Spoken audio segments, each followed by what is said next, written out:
पहले इसमें उन लोगों ने दी हुई है नज़रिए की तारीफ़, ठीक है। तो ऐसा कोई क्वेश्चन वैसे हमारे पेपर में तो नहीं आता, लेकिन हम इसको वैसे देख लेते हैं कि जो बरसगीर में था पाकिस्तान के नाम से जो एक आज़ाद रियासत का जो क़याम था ना, वो 20वीं सदी का अहम तरीन वाक़या है, ठीक है।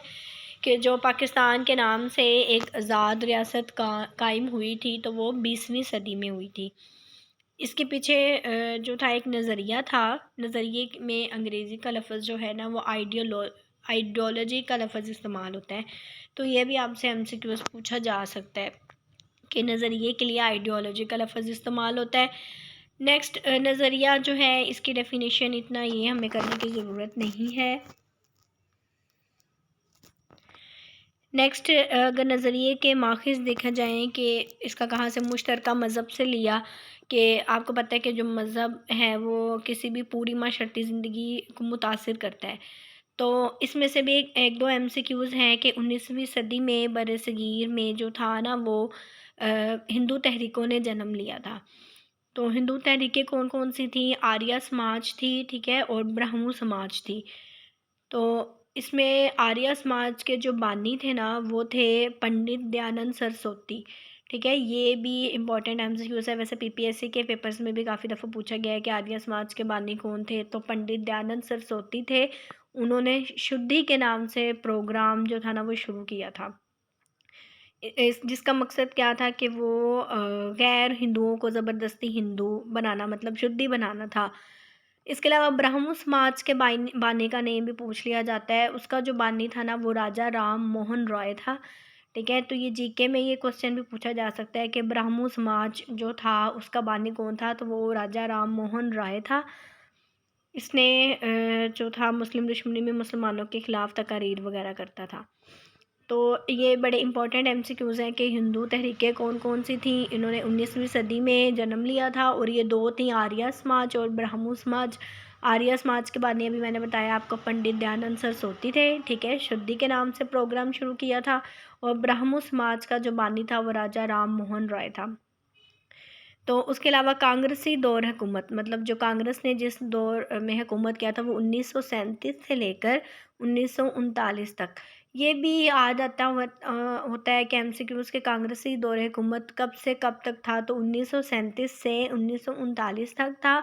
और कांग्रेसी वजारतें ख़त्म कब हुई थी, आप देख सकते हैं कि 37 में शुरू हुई थी और 1939 में ख़त्म हो गई थी। इसमें भी मतलब जब इस ख़्याल को मज़ीद पुख्ता कर दिया था कांग्रेसी दौर हुकूमत ने कि मुत्तहदा हिंदुस्तान में मुसलमानों के लिए फिर अपनी मजहबी शनाख्त और पहचान को बरकरार रखना बड़ा मुश्किल हो गया था। अच्छा, उसके अलावा मुश्तरका सियासी मकासद थे, तो इसको भी इतना रेट करने की ज़रूरत नहीं है। मुश्तरका तालीमी मकासद, मतलब इन चीज़ को देखते हुए वो अपने एक नज़रिए के सोर्सेज हैं ये। नेक्स्ट, मुश्तरका माशी मकासद। तो इसमें जो है वो अंग्रेज़ों के मुश्तरका माशी मकासद भी किसी कौम के नज़रिए के माखिज़ होते हैं। अब जंग आज़ादी कब हुई थी? 1857। उसके बाद अंग्रेज़ों की हमदर्दी हासिल करने के लिए हिंदू अंग्रेज़ों को ये बात समझने में कामयाब हो गए थे कि मतलब जो जंग आज़ादी में मुसलमानों का किरदार ज़्यादा था, ठीक है, और मुस्तकबिल में भी जो थे ना मुसलमान, वो दोबारा इस किस्म की कोशिश कर सकते थे। फिर मुश्तरका सकाफ़ती मकासद हैं। इसमें भी एमसीक्यूज़ बनते हैं कि जब अंग्रेज़ों ने हिंदुस्तान पर कब्ज़े के वक्त उर्दू को सरकारी ज़बान की हैसियत हासिल थी, ठीक है, कि जब अंग्रेज़ों ने हिंदुस्तान पर कब्ज़ा किया था ना, तो उस वक्त सरकारी ज़बान कौन सी थी? उर्दू थी।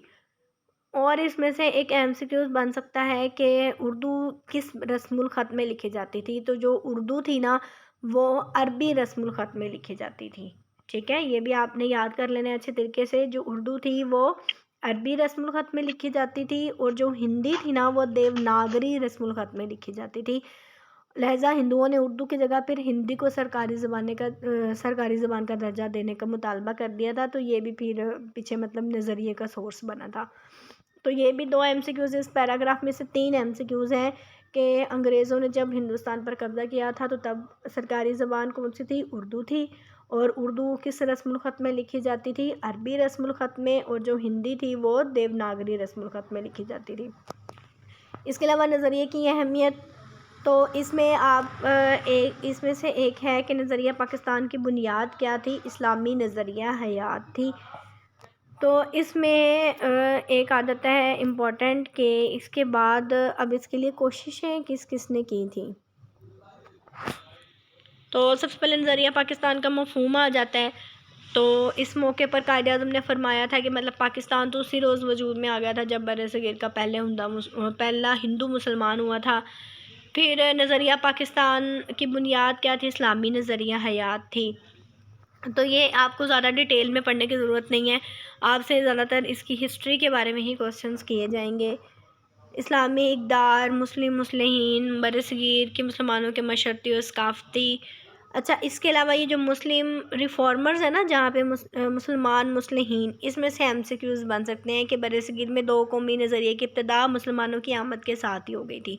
अब इसमें कोशिशें किसने की थी? सबसे पहले 1867 में ना सर सैयद अहमद ख़ान ने साफ़ तौर पर कह दिया था कि हिंदू और मुसलमान दो अलग अलग कौमें हैं, ठीक है। तो फिर 1879 में मौलाना जमालुद्दीन अफ़गानी ने, फिर 1890 में मौलाना अब्दुल हलीम शरर ने, और फिर 1928 में मौलाना मुर्तज़ा अहमद मेक्श ने मुसलमानों के लिए अलग रियासत के क़याम की बात की।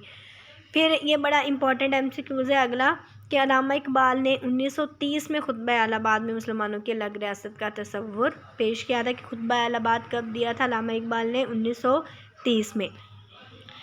अच्छा, इसके अलावा और क्वेश्चन आ जाते हैं जैसे तो ये सारा कुछ भी पढ़ने की आप लोगों को ज़रूरत नहीं है। नेक्स्ट है नज़रिया पाकिस्तान के अनासिर। तो उसमें अनासिर में अकाइद आ जाते हैं हमारे। तो अकाइद में आपको पता है कि अकाइद के मजमूए को ईमान कहते हैं। तो सबसे पहला जो है पिलर वो है, पहला रुकन जो है वो तौहीद और रिसालत है। तो इस तरीके से भी वो पहला रुकन तौहीद और रिसालत है, दूसरा रुकन नमाज है, तीसरा रुकन ज़कात है, चौथा हज है, चौथा रोज़ा है और पाँचवा रुकन हज है। अक्सर जगहों पर ना तीसरा रुकन रोज़ा लिखा हुआ है और चौथा रुकन जो है ना वो ज़कात लिखा हुआ है। लेकिन अगर बुक को देखा जाए तो बुक में तीसरा रुकन ज़कात है और चौथा रुकन रोज़ा है, तो आपने बुक को देखना है। उसके अलावा जो इसका इम्पोर्टेंट है ये कानून की हुक्मरानी, क़ुव्वत व मसावात, तो ये सारी चीज़ें आप लोग रीड कर लीजिएगा, इसमें कोई इतनी मुश्किल बात नहीं है। इसके बाद अगर हम देखा जाए तो दो कौमी नज़रिए की इब्तिदा और इर्तिक़ा की वजाहत दी गई है। तो इसमें हमने जो करना है ना, बर-ए-सग़ीर में दो कौमी नज़रिए की इब्तिदा कहाँ से हुई थी, तो ये आपने पढ़ना है। तो बर-ए-सग़ीर में मुसलमानों की आमद और मोहम्मद बिन कासिम की फ़तह सिंध से हुई थी। तो ये बड़ा इंपॉर्टेंट एमसीक्यूज़ है कि मोहम्मद बिन कासिम ने सिंध कब फ़तह किया था? सिंध उसने 712 में फ़तह किया था, ठीक है। और उसने सिंध के जो राजा दाहिर को शिकस्त दी थी इसके अंदर। 712 में मोहम्मद बिन कासिम ने सिंध के राजा दाहिर को जो है ना वो शिकस्त दी थी। उसके बाद गज़नवी दौर हुकूमत शुरू होता है। ये सारा इस पैराग्राफ में मैं आपको शॉर्ट करके बता रही हूँ। गज़नवी दौर हुकूमत शुरू होता है 1003 से लेकर 1206 तक, ठीक है। और उस दौर में ज़बान कौन सी रही थी? फ़ारसी ज़बान रही थी। उसके बाद क्या हुआ था कि 1206 तक गज़नवी दौर हुकूमत था। तो 1206 में कुतुबुद्दीन ऐबक ने सल्तनत दिल्ली की बुनियाद रखी थी, ठीक है। 1206 में कुतुबुद्दीन ऐबक ने 1206 में सल्तनत दिल्ली की बुनियाद रखी और उसका दौर हुकूमत कब तक रहा? 1526 तक रहा। फिर 1526 में ज़हीरुद्दीन बाबर ने दिल्ली में मुग़लिया सल्तनत की बुनियाद रखी। अब ये एमसीक्यूज़ भी पूछा जा सकता है कि मुग़लिया सल्तनत की बुनियाद किसने रखी थी? तो उस ज़हीरुद्दीन बाबर ने रखी थी 1226 में, और उसका दौर हुकूमत 1857 तक था, ठीक है। उसके बाद जंग आज़ादी शुरू हो गई थी। तो इसमें जो आखिर मुग़ल हुक्मरान था वो कौन था? बहादुर शाह ज़फ़र था। उसको अंग्रेज़ों ने 1857 की जंग आज़ादी में शिकस्त देकर रंगून म्यांमार में कैद कर दिया था, जहाँ में वो फिर बाद में इंतकाल कर गए थे और फिर वहीं दफन हो गए थे। तो ये क्वेश्चन भी आ जाता है कि बहादुर शाह ज़फ़र कहाँ दफन थे? रंगून म्यांमार में, ठीक है। और उसको जो था अंग्रेज़ों ने 1857 की जंग आज़ादी में उसे शिकस्त दी थी। उसके बाद ना उर्दू हिंदी तनाज़ा शुरू हो गया था 1867 में। फिर सर सैयद अहमद ख़ान का है। उसके बाद सर सैयद अहमद ख़ान ने क्या किया था? कांग्रेस में शमूलियत से मना कर दिया था मुसलमानों को 1885 में। फिर सर सैयद अहमद ख़ान का रोल आ जाता है। सर सैयद अहमद ख़ान जो थे वो 1817 में पैदा हुए थे, ठीक है, और 1898 में उन्होंने वफ़ात पाई थी। अब सर सैयद अहमद ख़ान का सने पैदाइश भी पूछ लेते हैं, ठीक है, और कि उन्होंने कब वफ़ात पाई थी ये भी पूछ लेते हैं। तो ये भी आपने याद रखना है कि 1817 में वो पैदा हुए थे और 1898 में जो है ना उनकी वफ़ात हुई थी, और उन्होंने मुसलमानों को कांग्रेस में शमूलियत से कब मना किया था? 1885 में। इस सारे पैराग्राफ में सिर्फ यही बताया गया है। और ये था कि चौधरी रहमत अली जो थे ना वो तालिबे इल्म थे। बाद में चौधरी रहमत अली का ज़िक्र है। चौधरी रहमत अली, तो चौधरी रहमत अली इस्लामिया कॉलेज लाहौर के तालिबे इल्म थे। नेक्स्ट चौधरी रहमत अली है। तो चौधरी रहमत अली जो थे वो इस्लामिया कॉलेज लाहौर के तालिबे इल्म थे, ठीक है, और उन्होंने जो था वो 1931 में कैम्ब्रिज कॉलेज में दाखिला लिया था। फिर 1933 में उन्होंने लंदन में पाकिस्तान नेशनल मूवमेंट की बुनियाद रखी थी। फिर उसके अलावा उनका एक किताबचा शाया हुआ था 1933 में, अब या फिर कभी नहीं, नाउ और नेवर। ये भी बड़ा इंपॉर्टेंट एमसीक्यूज़ है कि उनका किताबचा नाउ और नेवर किसका था? चौधरी रहमत अली था, जो 4 सफ़ात पर मुश्तमिल था। अच्छा, उसके अलावा पाकिस्तान ये भी हो गया। चौधरी रहमत अली पैदा कब हुए थे? 1897 में पैदा हुए थे चौधरी रहमत अली, और उन्होंने तालीम कहाँ से हासिल की थी? इस्लामिया कॉलेज लाहौर से और कैम्ब्रिज यूनिवर्सिटी से। उसके बाद हमारे पास टॉपिक है कि हिंदुस्तान में मुसलमानों की माशी महरूमी। माशी महरूमी कैसे हुई थी? कि अंग्रेज़ों ने ईस्ट इंडिया कंपनी 1600 में कायम की थी, ठीक है। ईस्ट इंडिया कंपनी कब कायम हुई थी? 1600 में। उसके बाद उसने अपनी जो थी वो पॉलिसियाँ बनाई थी जिसका ज़्यादा से ज़्यादा माली फ़ायदा ख़ुद अंग्रेज़ों को ही था। तो ये सारी उन्होंने मुसलमानों की ज़मीनें छीन ली थी। उसके अलावा हिंदुओं को मामूली ओहदों से तरक्की देकर आला ओहदों तक, मतलब मुसलमानों को बिल्कुल तौर पर माशी महरूमी में डाल दिया था उसने। नेक्स्ट फिर क्या हुआ था ईस्ट इंडिया कंपनी के बाद? उसके बाद अल्लामा मोहम्मद इकबाल और कायदे आज़म का जो है वो रोल आ जाता है नज़रिया पाकिस्तान में। तो इसमें जो अल्लामा इकबाल का खुतबा अलाहाबाद बड़ा इंपॉर्टेंट है, 1930 में दिया था उन्होंने।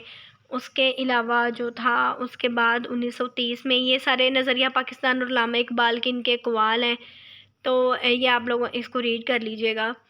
फिर नज़रिया पाकिस्तान और कायदे आज़म था। कायदे आज़म की सदारत में जो थी वो करारदाद लाहौर, खुतबा सदारत दिया था आपने, करारदाद लाहौर पेश की गई थी 23 मार्च 1940 को। तो ये भी बड़ा इंपॉर्टेंट एमसीक्यूज़ है कि करारदाद लाहौर कब पेश की गई थी? 23 मार्च 1940 को, और उसमें खुतबा सदारत किसने दिया था? कायदे आज़म ने दिया था, ठीक है। उसके अलावा अहमदाबाद में उन्होंने खिताब कब किया था? 29 दिसंबर 1940 को। तो ये सारी डेट्स आप लोगों ने अच्छे तरीके से याद कर लेनी है। फिर पाकिस्तान के अफसरान से कब खिताब किया था उन्होंने? 11 अक्टूबर 1947 को। फिर स्टेट बैंक का इफ्तिताह कब किया था? 1 जुलाई 1948 को। इसके अलावा एमए स्कूल और कॉलेज भी किसने कायम किया था? सर सैयद अहमद ख़ान ने, ठीक है। तो ये थोड़े से इसके बाद आप इसके एमसीक्यूज़ भी इंशाल्लाह आप लोगों के ईज़िली हो जाएंगे। कांग्रेसी वजारतों का दौर कब रहा था? 1937 से 39 तक, यह भी हमने पढ़ा है पीछे। करारदाद लाहौर 1940 में खुतबा सदारत किसने दिया था? कायदे आज़म मोहम्मद अली जिन्ना ने दिया था।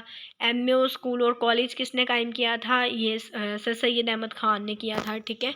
तो और उर्दू हिंदी तनाज़ा कब शुरू हुआ था? ये भी आप 1867 में जो है ना ये स्टार्ट हुआ था। इसके बाद ना मैंने जो है इसके शॉर्ट नोट्स बनाए हैं, तो वो भी आप लोग जो है ना इधर से आप, अगर आप ना भी वो डिटेल में चैप्टर पढ़ें तो आप इजीली इधर से भी सारा अच्छे तरीके से पढ़ सकते हैं, ठीक है। नज़रिए के लिए अंग्रेज़ी का लफ्ज़, ये मैंने सारा इस चैप्टर में से शॉर्ट नोट्स बनाए हैं। तो आप सिर्फ इसको भी स्टडी कर लेंगे तो इसमें आपका पूरा चैप्टर जो है वो कवर हो जाएगा। इसके अलावा आज का जो हमारा टॉपिक है ना वो रमूज़े उकाफ़ है। रमूज़े उकाफ़ वैसे तो आई थिंक सो आप लोग सबको आते ही होंगे,